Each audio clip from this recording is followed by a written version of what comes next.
Hey hello guys, welcome back to our new video. तो आज हमने देवों के देव महादेव जी का स्केच बनाया है। I use charcoal pencils to make this sketch more attractive and contrasting because charcoal pencils are more darker shades than graphite pencils. तो इन्हीं ग्रेफाइट पेंसिल्स की मदद से हम इस स्केच में मोर डिटेल्स फिलअप कर पाए और ये स्केच ज़्यादा अट्रैक्टिव लग रहा है इन्हीं डार्कर शेड्स की वजह से। The size of this sketch is A3 because की रेगुलर तो हम A4 साइज यूज़ करते हैं, लेकिन A4 size is very small for this sketch क्योंकि अगर पेपर की साइज़ जितनी बड़ी होगी उतने ही ज़्यादा डिटेल्स हम स्केच में ऐड कर सकते हैं। स्केच में हमें महादेव जी के दो स्वरूप दिखाई दे रहे हैं। जैसे कि अगर हम महादेव की जटाई की तरफ फोकस करें तो वो हमें एक रौद्र रूप दिख रहा है, लेकिन अगर दूसरी तरफ हम उनके फेस पे फोकस करें, फेस की तरफ देखें तो हमें एक उनका जो फेस है, फेस पर एक कामनेस दिख रही है। ऐसा लग रहा है कि वो मेडिटेट कर रहे हैं। तो उनका जो फेस है उस पर जो एक कामनेस है और जटाई है उनमें एक रौद्र रूप दिख रहा है। तो इस तरह हमें ये दो रूप दिखाई दे रहे हैं। तो इन्हीं दो चीज़ों से मतलब कि जो जटाओं का रौद्र रूप है और जो फेस की कामनेस, इन दोनों चीज़ों की जो कॉम्बिनेशन से हमने जो महादेव जी का स्केच बनाया है, it's looking so attractive. If you want to buy this charcoal pencil sketch of Lord Shiva, then you can contact me on my WhatsApp number. My contact number is given in description box and comments also. Then guys, let's see how I make this attractive charcoal pencil sketch of Lord Shiva. Let's start the video. ये महादेव का sketch है और इसके जो outline है वो हमने बना ली है। तो ये है लव आर्ट के सुपर सॉफ्ट पेंसिल। तो इससे हम आज ये जो पूरा स्केच है उसको शेडिंग करने वाले हैं। तो ये जो सबसे पहले महादेव की जो जटाएँ हैं उसे शेड करेंगे, क्योंकि जो ये जो पूरा स्केच है इसमें ये जो जटाएँ हैं ये इन पर पूरा फोकस है और पूरे स्केच में आपको ज़्यादातर जगह यही दिखेंगे। तो इसलिए ये जो पार्ट है वो बहुत ठीक से स्केच करना पड़ेगा।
बनाई थी तो फाइनली कंप्लीट हो गई है।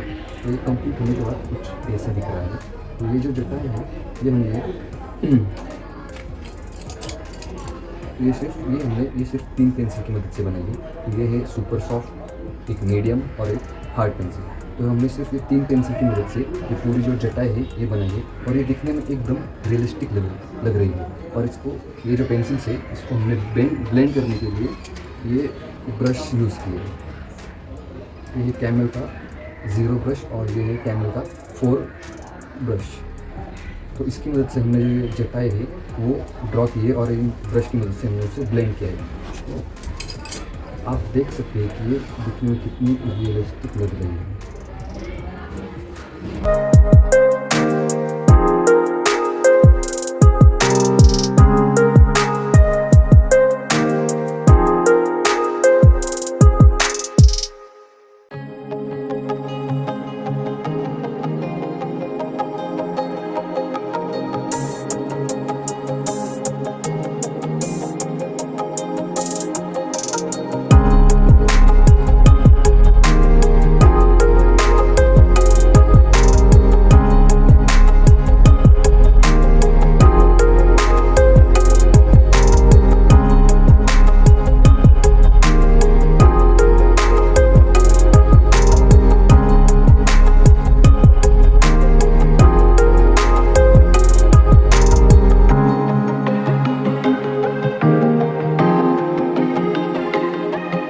सो गाइस, अब हम महादेव जी का जो फेस है उसे स्केच करेंगे। तो उसके लिए हम ये चारकोल पाउडर है ये यूज़ करेंगे, क्योंकि इस पाउडर से हमें जो फेस में जो ब्लेंडिंग है वो एकदम स्मूथ आएगी। क्योंकि अगर हम पेंसिल से करते तो वो एक रफ सा शेड आ जाता, इसलिए हम ये पाउडर यूज़ करेंगे। तो इससे हमें स्मूथ ब्लेंडिंग मिलेगी और जो महादेव का फेस है वो एकदम स्मूथ दिखेगा हमें। इस ब्लेंडिंग के लिए हमें चाहिए होगा ये जो ब्रश है, ये कैमल का ब्रश है, 72 आर्टिस्ट ब्रश कैमल 0। तो इससे हम ब्लेंडिंग करेंगे।